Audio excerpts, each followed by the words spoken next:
Então vamos um pouquinho para o Velho Testamento, se nós olhássemos para Elias. Elias, ele clama a Deus e Deus manda fogo dos céus, meus amados. Vocês já pararam para pensar nisso? Se você visse um homem, nos dias de hoje, que clamasse a Deus, e que ao orar, ele pedisse fogo dos céus, e caísse fogo dos céus, e olha, eu vou te dizer, não foi uma vez só não. Foram 2 vezes, ao ponto da terceira tropa, quando chegou diante dele, ele falar assim, eu quero me curvar diante de ti, eu vim te clamar em nome do rei. O general chega já ciente do poder e do agir do Deus de Elias, reconhecendo a autoridade que havia sobre aquele homem. A pessoa entra, como dizem nos dias de hoje, entra mansinho. Porque uma coisa é você chegar na casa de alguém e abrir a porta e cometer o horror de abrir a geladeira. Outra coisa é você bater na porta e pedir licença para poder entrar. Esse terceiro grupo teve sabedoria, porque depois de ter visto o mover de Deus através do profeta, eles chegaram com humildade, reconhecendo a autoridade de Deus. Se nós víssemos, nos dias de hoje, homens que tivessem essa unção, por exemplo, como nós reagiríamos? Já pensou, Anilton? E aconteceu. Homem de Deus, homem cheio do Espírito Santo. Às vezes nós atrelamos o agir do Espírito Santo em tempos do Novo Testamento. Mas se eu creio que Deus, Ele é um Deus trino, é assim que eu creio ou não? É Deus Pai, Deus Filho e Deus Espírito Santo. São 3 pessoas em uma. Quem é que disse isso? O próprio Deus. As pessoas quando olhavam para Jesus, falavam assim, mostra-me o Pai. Aí Jesus falava o que para elas? Olha para mim. Quem vê a mim, vê o Pai. Então, nós colocamos dentro de uma bolha, achei muito legal a ministração do Anildo a semana passada, na quarta-feira, que nós colocamos numa bolha o estereótipo de que pessoas que são cheias do Espírito Santo são aquelas que falam em línguas. Então, se eu não falar em línguas, eu não sou cheio do Espírito Santo? Quantas vezes nós observamos na palavra do Senhor, e aqui eu não estou falando que você não deve desejar falar em línguas, que Deus não te deu esse dom, mas quantas vezes Jesus falou em línguas? E ele era cheio do Espírito Santo? Ele era o próprio agir do Espírito Santo. Ele foi visitado pela presença do Espírito Santo para poder iniciar o seu ministério. É uma conjunção ali da parte de Deus, quando ele sai das águas do batismo, o Espírito Santo e uma epifania que é o mover do Pai no Filho, por meio do Espírito Santo, está os 3 ali, alinhados em uma só direção. Amém? Então nós não podemos colocar numa bolha que ser cheio do Espírito Santo é fazer descer fogo do céu, tá? Então também não posso colocar que é só falar em línguas. Ok, eu não posso então também estereotipar e dizer que se a pessoa é usada para cura, é somente aquela que foi usada para cura que também será declarada como uma pessoa cheia do Espírito Santo. Também não posso. São dons que Deus dá a cada um para que seja manifesto segundo a sua vontade, o seu querer. Segundo o desejo do seu coração. Eu não manifesto o ser cheio do Espírito Santo só no momento que eu vou ser usado para levar cura na vida de uma pessoa. Quantos de nós gostaríamos de ter a unção de Deus como Moisés teve? O pastor Alfredo ministrou alguns dias atrás sobre justamente a vida de Moisés. Quantos de nós gostaríamos, meus amados, chegar diante do mar, diante daquela dificuldade de milhares de pessoas aguardando um posicionamento seu e você ouvir da parte de Deus? Por que você está esperando? conduz esse povo pelo mar, levanta o cajado e manda ele abrir. Oh, meus amados, que coisa maravilhosa, que cena maravilhosa de ver aquele povo andando com os seus pés enxutos. Meus amados, vocês conseguem entender? O enxuto quer dizer que não lambrecou o pé das pessoas. Deus fez com que aquele lugar ficasse completamente seco. Porque se você pisar na lama, o Senhor ia colocar na palavra assim, com barros nos seus pés. Mas aqui ele diz, com os seus pés enxutos. Imagina o tamanho da glória de Deus sendo manifesta na vida desses homens. Imagina que unção, que poder, mas era isso que determinava que ele era um homem cheio do Espírito Santo? Também. Mas não são somente essas evidências que vão demonstrar que a pessoa é ou não é do Senhor. Deus usou no determinado momento várias pessoas. Eliseu pediu porção dobrada da unção de Elias. Elias fala para Eliseu, Eliseu, você pediu coisa difícil? Tem certeza? As pessoas, elas muitas vezes desejam ser cheias do Espírito Santo. Quem aqui quer ser cheio do Espírito Santo? Oh, meu Deus, eu quero ser cheio do Espírito Santo.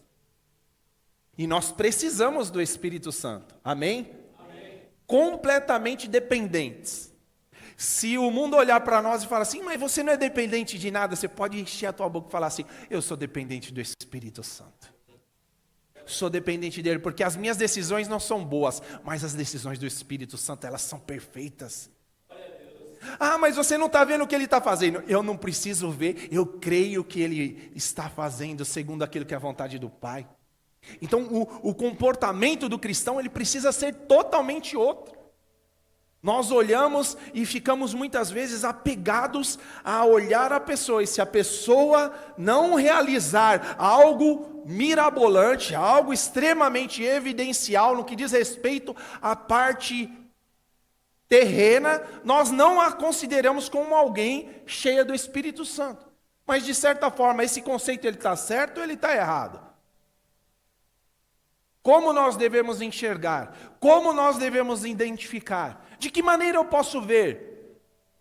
Jesus, ele nos dá, Deus nos dá, o Espírito Santo nos dá algumas pistas. Porque ele nos ensina que nós conhecemos a árvore pelos seus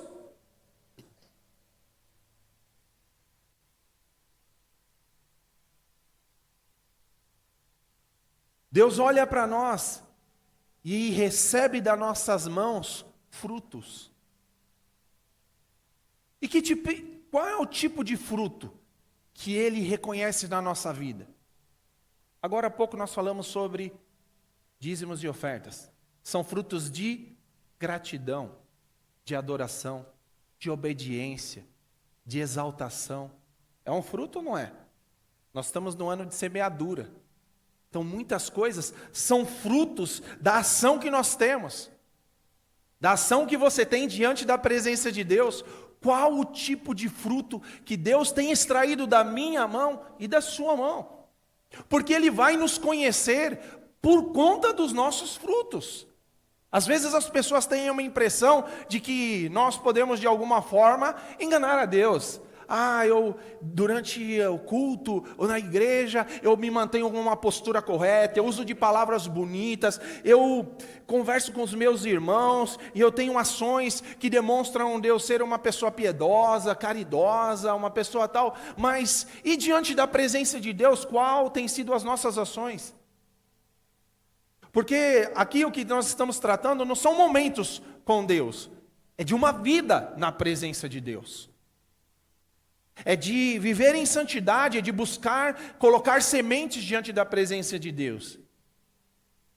E aí nós observamos o que é valoroso diante dos olhos do Senhor.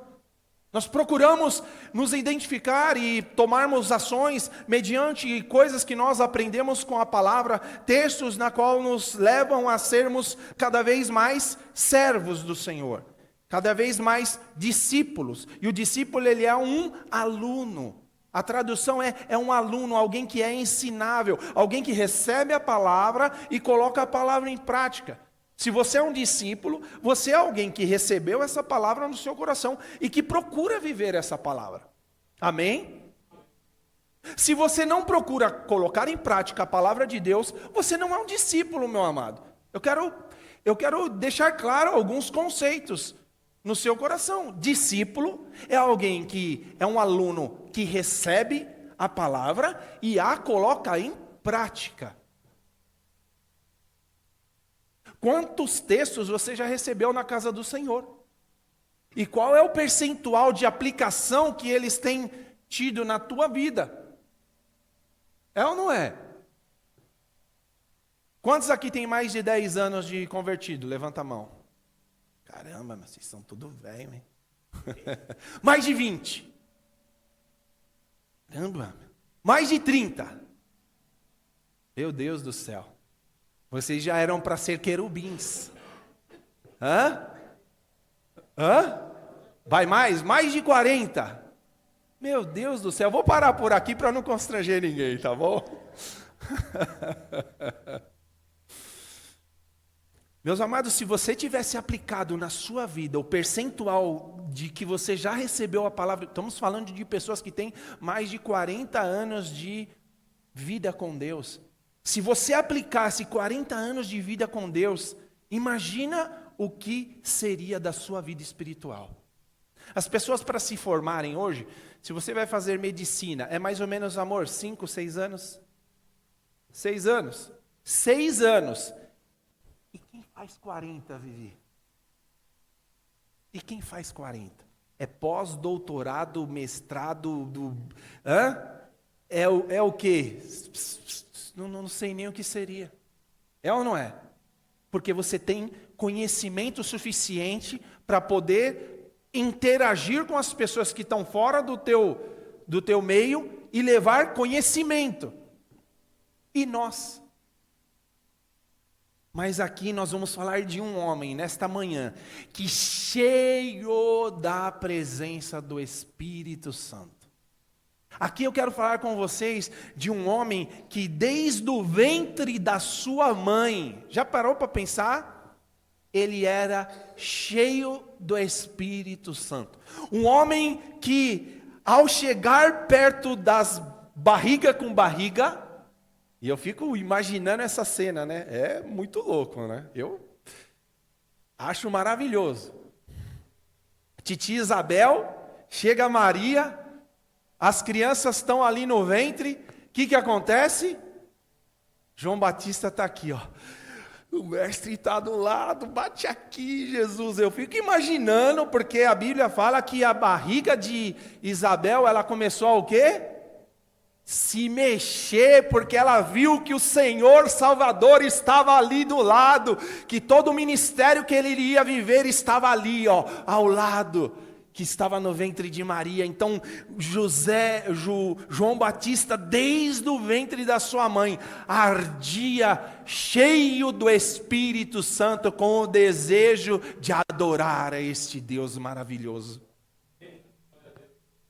Isso sim, meu amado, é ser cheio do Espírito Santo.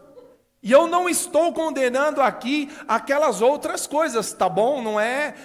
Eu tenho certeza que você entendeu aqui. Eu não estou de forma alguma desqualificando aqueles outros tipos de mover, mas declaradamente eu quero afirmar no seu coração: ser cheio do Espírito Santo é aquela pessoa que desde o ventre da sua mãe tem um entendimento de que ela nasceu para servir ao Senhor.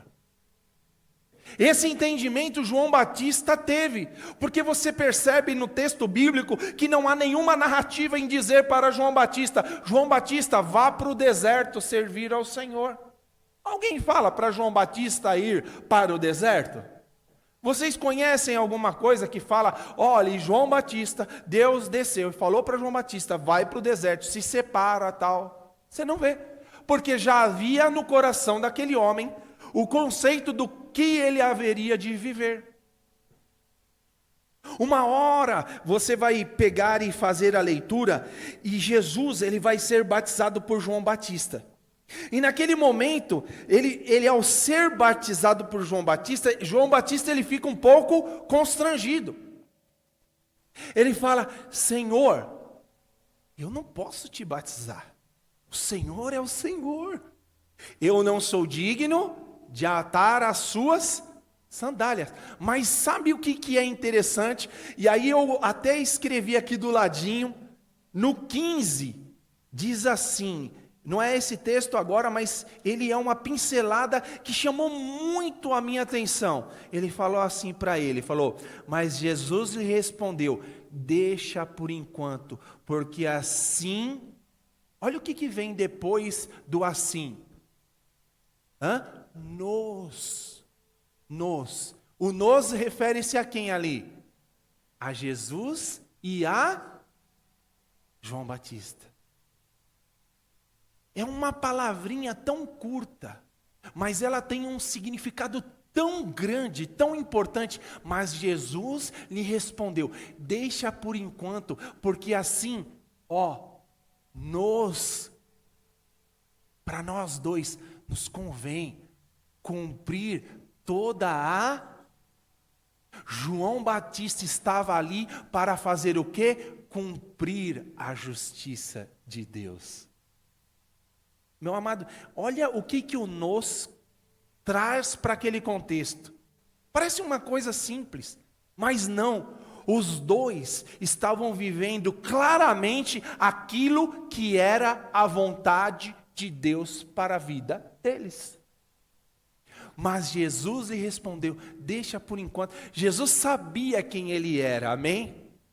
Ele é o Rei dos Reis e Senhor dos Senhores. E sabia quem era João Batista. Porém, ele fala: João, nós temos uma missão. Traduzindo, tá? Essa versão, misericórdia. Mas traduzindo, João, a gente sabe a nossa missão. A gente conhece a nossa missão. É preciso que eu faça isso. Eu sei que você é pouquinho. E eu sei a minha grandeza, eu conheço a minha glória. Eu sei quem eu sou aqui. Eu sei quem eu sou ao lado do Pai. Eu sou o Deus vivo. Mas para que se cumpra a palavra de Deus, porque assim nos convém cumprir toda a justiça. Ele o admitiu. E aí falamos sobre frutos e sobre aquilo que Deus colhe das nossas vidas. E nós podemos ver que naquele momento fica muito claro que o fruto que João Batista tinha para oferecer para Deus era o fruto que Deus tem para nós como desafio na igreja hoje. Sabe qual é a fruta que o Senhor Jesus mais gosta? Que Deus mais gosta? Eu vou revelar para vocês. Eu acho que vocês nunca ouviram falar nisso.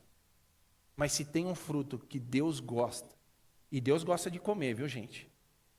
Fruto. Quantas vezes as pessoas colocaram holocaustos diante da presença de Deus e ele fazia o quê? Descia com fogo e consumia. Sabe um fruto que hoje eu e você podemos oferecer para Deus e que Ele vai receber com alegria no seu coração? Vidas.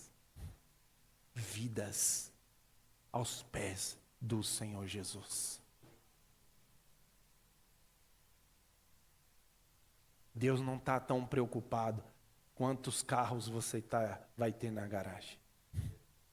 Nos dias de hoje, as igrejas, elas cometeram um erro em tornar a igreja um lugar onde as ministrações são voltadas para o bem-estar do membro. Vem para a igreja, você vai ser abençoado, meu irmão. 70 homens nós vamos colocar aqui. Fazer uma carreira de homem aqui. E nós vamos orar. E na hora que ele passar, poderia ser corredor russo, mas não vai ser. Vocês não sabem o que é isso, porque vocês nunca sofreram com isso, né? Eu já passei num corredor, não tinha 70, mas infelizmente essas coisas aconteciam na minha juventude. E era horrível. Eu ficava com dó de bater depois, porque dói. Mas enfim, voltando para a palavra. Você vai ser abençoado. Você vai ser próspero. Você vai alcançar, Anildo. Tudo. Anildo, Não pensa pequeno, não. Pensa na mansão. Está no apartamento? Pensa na cobertura. Determina, Nildo. Determina. Sabe por que você está assim? Morando no... Que andar que você está? Terceiro. Apesar que terceiro é profético, né? Pai, Filho e Espírito Santo. Mas é amém. Não é no 33, não, né? Quase. 32. Está quase lá, Nildo. É profético.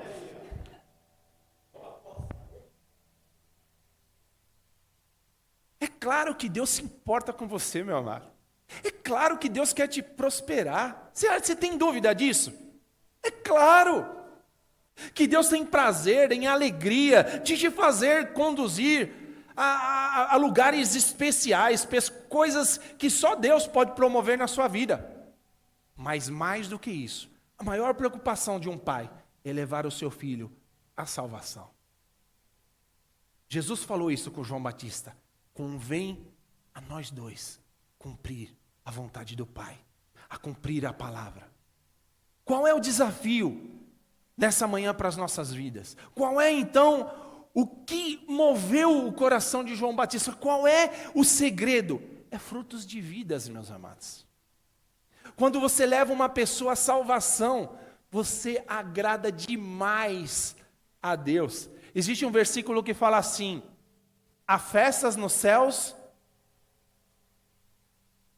Você ouviu já esse versículo de alguma outra forma?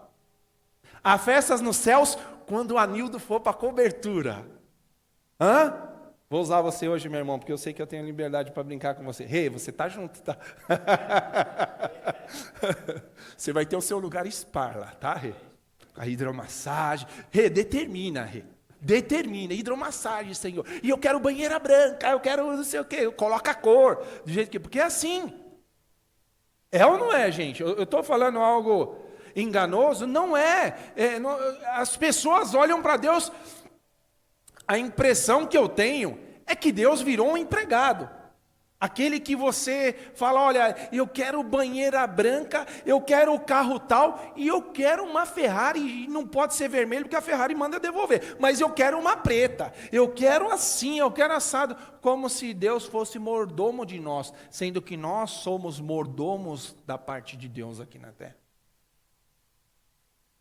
Deus já nos trouxe tantas palavras, tantas coisas. E muitas vezes eu fiquei indagando, Senhor, de que forma nós vamos te agradar? De que forma nós podemos te servir? E quando você olha para o ministério de João Batista, ele é um homem que não promoveu curas. Você não vê João Batista nos relatos, não que nós saibamos, tá? Pode ser que tenha acontecido, pode ser, eu não tenho como dizer. Mas a Bíblia não relata nenhuma cura que João Batista fez. A Bíblia não relata que João Batista saía falando em línguas. E eu não estou diminuindo o falar em línguas, entendam bem. Mas a Bíblia não fala que ele saiu falando em línguas. Muito pelo contrário, no que diz respeito à parte humana, as pessoas olhavam para João Batista e falavam assim, esse cara está fora da moda, meu. É ou não é? O cara usa roupa de camelo. Pelo de camelo. E olha a dieta. Ele come mel e gafanhoto. Peraí. Misericórdia. Se fosse um peixinho assado, tudo bem. Faz um sushi, um sashimi. O que mais que tem? Dos mi. Enfim. Poderia fazer uma série de coisas, mas ele era um homem. Ele estava tão convicto que ele se separou para um lugar. E o objetivo do seu coração era agradar a Deus. Ele tinha convicção que o que ele precisava era... Ele tinha um alvo. Nós podemos olhar para Jesus e vermos o mesmo sentimento. Jesus, quando ele olha para João Batista, ele fala o que sobre João Batista? Não há entre aqueles que nasceram de mulher alguém semelhante a quem? A João Batista. Mas peraí, Davi. E Elias. E Moisés, vai lembrando aí, vai me ajudando. E Jeremias. E Samuel. E Isaías. Quem mais? Ezequiel. Quantas pessoas, porém... Olha o que o Senhor fala, o próprio Senhor fala: não há entre mulheres nascido alguém semelhante a João Batista. Porém, no reino dos céus, o menor é maior que João Batista. O próprio Senhor mostra a glória que ele tem, mas no céu, quem é o menor já é maior do que João Batista. E é interessante que João Batista, ele poderia ficar muito chateado, porque os irmãos estão falando da roupa dele. E ele tinha motivo, era meio fora de moda, certo? Peludão. Dieta estranha. Imagina quantos falavam sobre João Batista. Quantos descia a lenha. João Batista se preocupava com isso? Não. Por quê? Porque ele tinha um alvo. Alguém cheio do Espírito Santo. Ela não deve olhar para a direita e para a esquerda. Ela deve olhar: Senhor, o Senhor colocou algo no meu coração e eu quero cumprir este alvo. Não se trata de mim, Senhor, se trata de nós. Vocês estão conseguindo conectar com vocês esse versículo do nós de João Batista com o nós de Jesus com vocês? Vocês precisam trazer isso para vocês. Não se trata de vocês. E aí o Senhor, no versículo, ele diz: se trata de cumprir a vontade do Pai. Nós precisamos cumprir a vontade do Pai. Está pesado? Está difícil? Peça ao Senhor. Olhe para o alvo final. Quantos aqui já tiveram a oportunidade de pegar uma ladeira e ficar cansado só de olhar para a ladeira? Fala a verdade. Eu já, gente. Na boa. Lá em Curitiba tem uma cascata lá, um lugar que a gente vai visitar, e tem não sei quantos degraus lá. Você tem que descer, descer, descer, descer, descer, descer, descer, descer, descer, descer, descer, descer, descer, descer, descer, descer, descer, desceu. Você chega lá embaixo, a cascatinha está soltando água lá embaixo. Aí você curte aquele momento, toma aquele spray de água, que gostoso, que coisa mais linda. Daqui a pouco você tem que... Meu Deus do céu. Quando você olha para aquela escada, você fala: Senhor, entrego as minhas mãos a Ti, me ajuda a chegar naquele lugar. Por quê? Porque a pessoa está olhando para a escada. Ela não olha para o alvo lá, ela olha para a escada. Então ela está olhando para a escada. O que eu costumo fazer? Eu vou ter que subir, não vou? Baixo a cabeça aqui, vamos embora. Vou subir, vai ter que subir?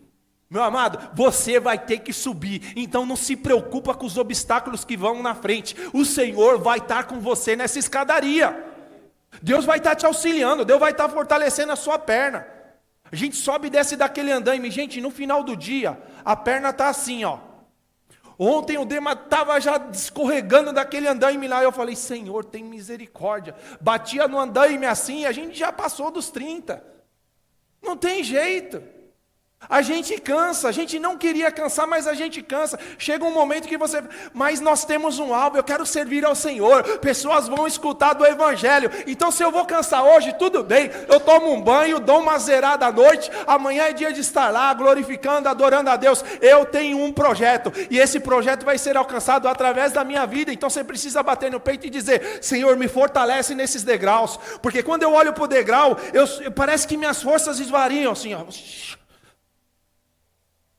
Mas Deus tem uma trajetória. E eu não quero fazer curva na trajetória. São 7 anos namorando aquele lugar.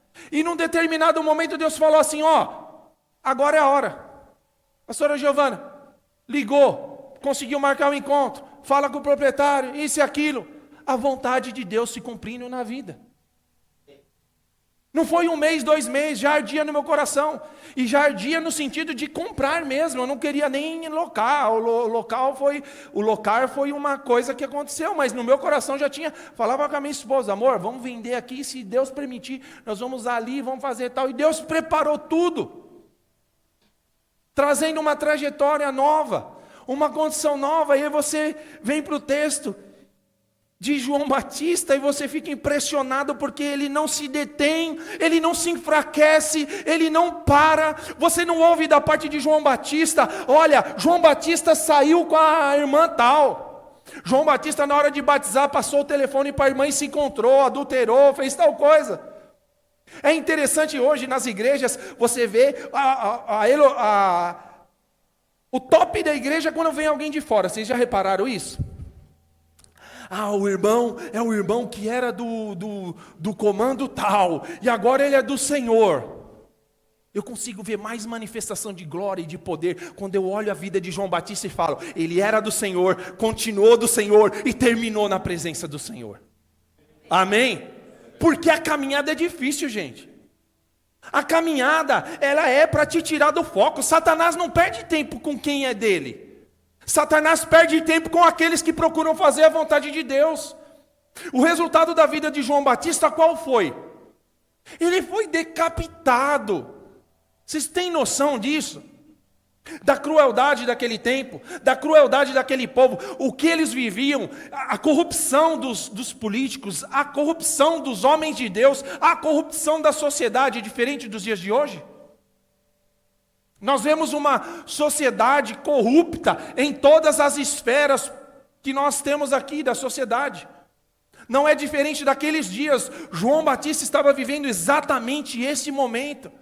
Só que havia sobre ele uma palavra. Abre em Malaquias 3. Eu achei lindo, porque Malaquias já vinha anunciando sobre isso. 3:1: eis que envio o meu mensageiro, que preparará o caminho diante de mim. De repente virá o seu templo, o Senhor a quem vós buscais, o anjo da aliança a quem vós desejais, e eis que ele vem, diz o Senhor dos exércitos. Amém? Malaquias, 400 anos antes da promessa chegar, já havia um anúncio: vai chegar primeiro João Batista. João Batista é como se fosse uma dobradiça entre o Velho Testamento e o Novo Testamento. Dali para frente, ele seria o último profeta que anunciaria a vinda de Cristo. Ele faz essa conexão de 2 tempos completamente importantes na palavra de Deus. 400 anos sem ouvir a voz de Deus. Eis que Deus já naquele tempo, no capítulo 3 de Malaquias 3:1, já falava que eu vou preparar alguém que vai acertar o caminho para o mestre. As pessoas olham para João Batista e elas confundem João Batista com Jesus. As pessoas, quando olham para você, confundem vocês com quem? Mike Tyson? Mexeu? Levou, é ou não é? Qual é o comparativo que as pessoas, ao olharem para nós, elas têm de reflexo? Qual é a maneira que as pessoas olhando para você, elas veem o quem? Um servo, um discípulo, um profeta, um boxeador, um lutador de UFC? Não sei. Eu e você sabemos no íntimo do nosso coração qual fruto nós temos entregado na presença de Deus. E no capítulo 3, de 1 a 10, diz assim: naqueles dias apareceu João Batista pregando no deserto da Judeia e dizia: arrependei-vos, porque está próximo o reino dos céus. Primeira coisa que eu gostaria também de ressaltar: não é o lugar que faz a diferença. É a presença de Deus que faz a diferença. São as pessoas que fazem a diferença. Pessoas que eu quero dizer aqui, homens e mulheres de Deus, cheios do Espírito Santo.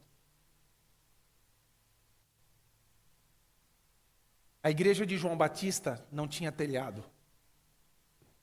A igreja de João Batista não tinha água para beber. A igreja de João Batista Não tinha bolachinha no final do culto. Nem esse chá delicioso que a gente tem. Eu estou vendo que tem um suquinho que está acabando, mas eu estou de olho.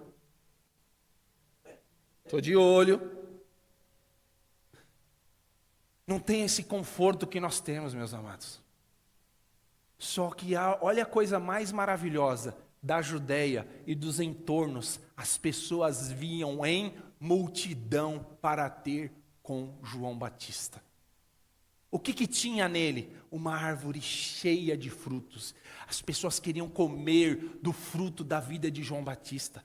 Elas confundiam João Batista com Jesus. Elas olhavam para João Batista e falavam assim: eu vou lá ouvir essa palavra. Eu vou lá porque existe uma voz que clama no deserto.